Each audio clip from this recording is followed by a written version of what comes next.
On today's episode, we're going to go over something called PACE, the PACE plan. And that's what we're doing today. We are out in an area doing my second scouting bow spot of the season. Go check out and see what's around there on this episode of Breaking Brush. So let's go.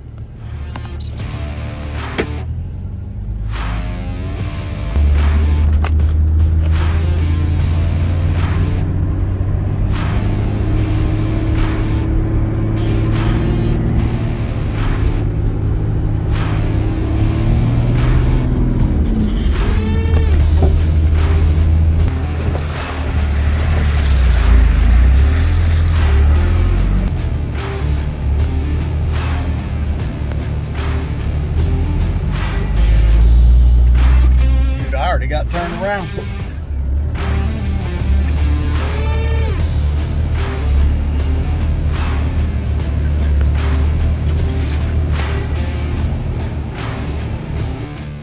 All right, so we have arrived to our location.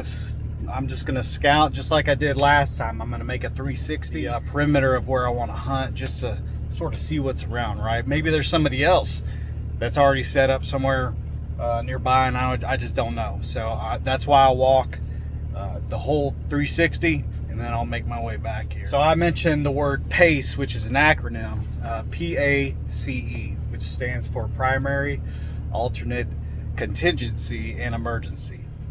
So we already figured out the primary spot that I'm going to try. That area is unfortunately not available today, so I'm in my alternate spot.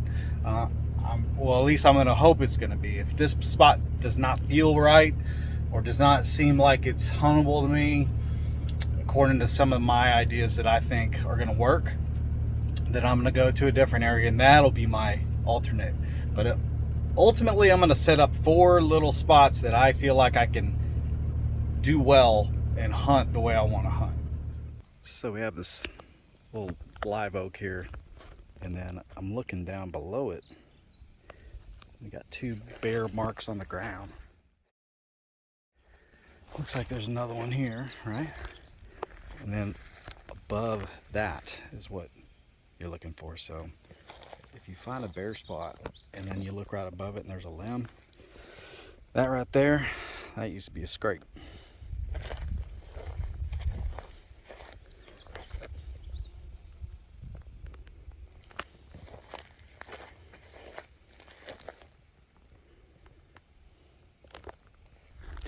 So it's interesting to see this tree because, interestingly enough, it's at a crossroads, little cross trails.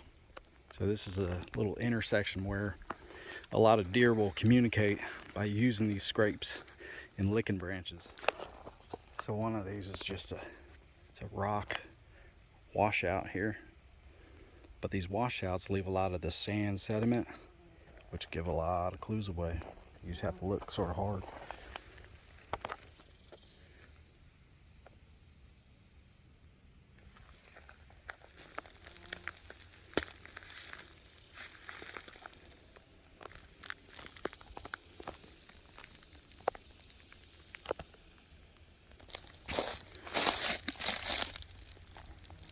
So you can see there's a trail here.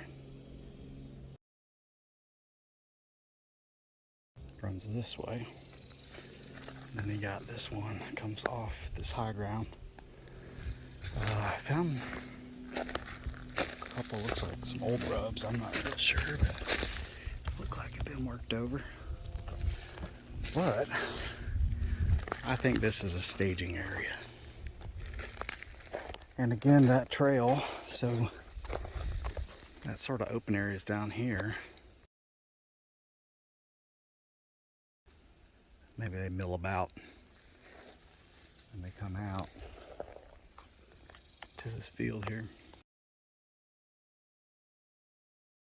That's where that little live oak is.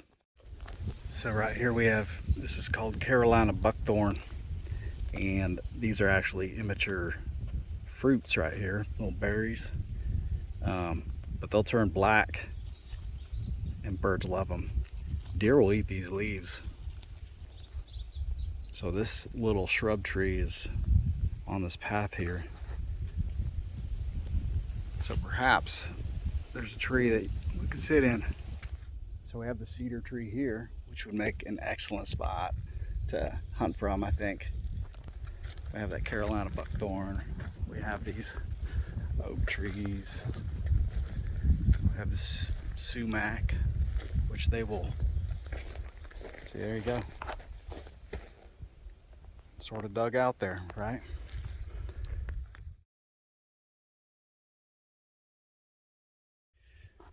So now I have to consider where I want to set up compared to what the prevailing winds are during the times that we like to hunt. The Texas boys, at least, we figured that the winds start shifting about the end of October, which is sort of when the pre-rut is for us. And during October we can hunt here, but that means you have to hunt in the south winds. Looking at this open area right here, that's the that tree we found all those scrapes. And then off to the right is the oak trees. Behind me where my truck's parked, there's some really good trees up in here too. But I could definitely set up a blind here when it comes gun season, and I can have a really good view of this field here. So a large field here, and then right here, this is a acorn producing oak.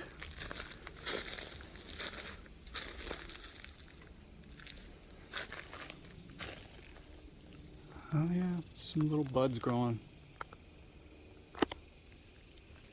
So looking at the spot now, thinking about how the wind is going to come out of the south. This way is south for me. So the wind is coming from my back and it's blowing this way. So I feel like that wind is going to continue to do this all the way through October, with some potential changes to come from the northwest maybe. If the wind does come from the north, it's going to blow right behind me in this gigantic field that you see. That is if I hunt close to one of these cedar trees. And right now, since the wind is at my back, blowing this way, my scent would be going through this wood line, probably swirling around a little bit, and then heading out. So I need to figure out what's back that way too. So walking back here, guess what I found? Found another little deer trail, it looks like. And you know, just thinking about it, it looks like it probably connects back to that little staging area. Definitely old. It's interesting what you find out here in the woods. All this land out here used to be owned by cattlemen and ranchers. So you always sort of find this interesting stuff that, you know, you got this old water barrel here. Looks like there's another one over there. Maybe like an old pump house maybe or something. The theory is they come from here, they bed out this way. They'll come out, mill about, come in here, hit some acorns, and they'll continue to graze and feed along this area, and then it turns into a little creek and stuff. And if you could see, right here, this is there's a little hill. Let's just say, for instance, the wind is blowing from my left of the camera to the right. Number one, I'd have to figure out how to access the spot. So right now, if I was to access the spot from the left, I'd be downwind of this potential bedding area. But if I come from the right and hug this wood line and slide up to this spot that we just selected, this tree here, the wind's still going to go that way, but I'm predicting that they're going to come from over here, which my wind should be okay blowing that direction. All right, so I think we found our alternate spot. Now again, this whole area that I just scouted, this area is my alternate spot. So my other spot was closed. This is the second spot that I have tried to figure I'm going to work this year as my alternate spot. So what we did was we went ahead and walked this entire perimeter, essentially did this 360 What we found was we found some really good spots to put some hunting stands. So right here would be a great blind spot. Probably on the edge of this one too, depending on the wind. We have a great saddle tree back here. We have a cedar here, and then there's a pretty decent oak tree right here. Why did I select so many? So if you look up here, we are facing north. Here's our arrow, right? The wind is currently blowing from the south to the north. So here's our wind indicator, right? If I was going to go hunt tomorrow and the wind was going to stay the same, I don't really think I'd hunt here because all my scent is going to be blowing all this way in all the woods, all the cedar flats that they like to bed in. So that's probably not a very good idea. The cedar tree that we found would carry my scent this way a little bit, and like I said in the video, it just swirls around or whatever, but there's a large field that way.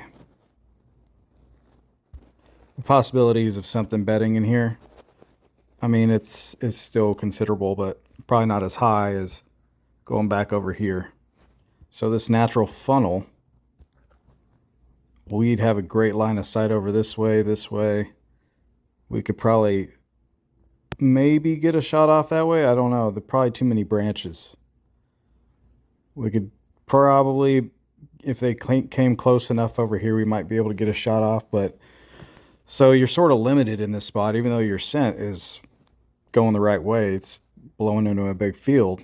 You know, your shot is sort of limited unless you got some type of feed. Then we have our blind option. Our blind option's okay, but again, you're only able to shoot so far with your bow. Obviously, you know, you got out to 50 right here. That's doable if you have the right arrow and right broadhead. It's not impossible whatsoever. But do I like to take shots like that? Not really. I'm a 40 and below type guy. So we believe that they are coming off the hill, probably in the evenings, because of the thermals. They're following down the lower pressure so they can get a better sense of smell. Honestly, in that situation of wind that we have and shooting the bow that I have with what I have, I would probably say this one. Why would I hunt this spot here, this cedar? Well, the wind is blowing back this way, so I'm going to take a chance of my scent going off this way. I'm betting that they come off the hill, so that's going to give me an opportunity for them to come out here, and maybe they'll hit this scrape, rub, whatever, and then they'll go off and they'll eat some acorns. Either way, I'm hoping they'll come this way, go through the natural funnel, and go on their merry way. And that's going to give me an opportunity to get a side shot or whatever. We're allowed to bait, use some J2, throw it out in the middle of that funnel right here, put a little small bait pile, make them stop, got a side shot. Too easy. Psh, I say easy, but it's not easy. It's not easy whatsoever. My luck, they'd come back this way and then bust me. Busted right here. Yeah, you just got to keep your wits about you. This is the zone that we want them in. There or there. We could probably set up a little stop spot right there too and get us a shot here, here, and there. That's where we want them. Now that is a situation where only if the wind is blowing that direction to that direction. The wind's blowing the opposite direction, say this way, and now we feel like they're going to come out here. That's not probably good, right? That scent's going to travel, and they're going to be able to smell me here. So that is not a very good northern wind situation. So south wind, north wind, rut time, pre-rut, gun season. That's how I'd play this. I hope you enjoyed this episode of Breaking Brush. Stick around for the next episode. We'll go off to our contingency spot and do the same stuff, and we'll go over the same type of technique that I just used on this one. So, all right, today, oh man.